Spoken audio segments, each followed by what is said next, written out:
Another benefit of these calamities is the fact that the Prophet ﷺ said, إذا أراد الله بعبده الخير عجل له العقوبة في الدنيا وإذا أراد بعبده الشر أمسك عنه بذنبه حتى يوفيه به يوم القيامة. رواه الترمذي وصححه الألباني رحمه الله في صحيح الترمذي. That's a very important hadith. Maybe you haven't come across it before. The Prophet ﷺ said, if Allah intends good for a slave of his, He will hasten his punishment in the dunya. If one of us goes off the track, he will get it, and if Allah loves that person, He will punish them in the dunya. Because that punishment will do what? Expiate. It will expiate, it will erase that sin. And if Allah intends evil for that person, for whatever wisdom Allah Azza wa Jal knows about, He will postpone. He will not punish him for this, and then He will have him pay for it on Yawm al-Qiyamah.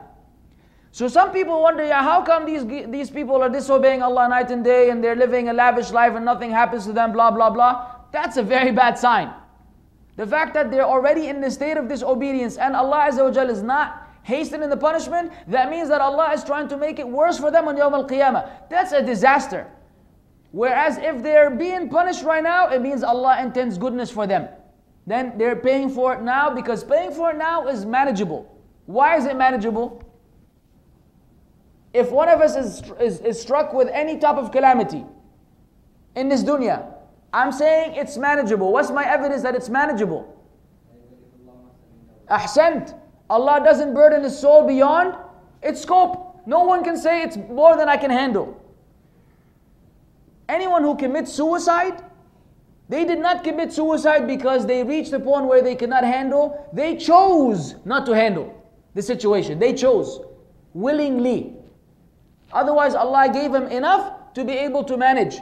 So that's an excuse. A lot of people make excuses. Smokers make excuses. I can't stop smoking. You're a liar. Sorry. You can stop smoking if you wanted to, if there was a strong enough reason. If a doctor told you you're going to die soon, you better believe he will stop smoking. But because there isn't such a warning, they continue smoking, then they tell you, I can't stop, I can't stop. Not true. They're just giving you a human mentality. We claim that this is too much. It's actually not too much. We're just claiming it's too much to make it okay for ourselves. So then we have to be worried about that.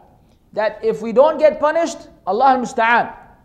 Allah al-Musta'an. Now the punishment doesn't mean that you crash with your car and you lose a leg or you get in an accident. It doesn't have to be something physical necessarily. This could impact each person in different ways in their lives.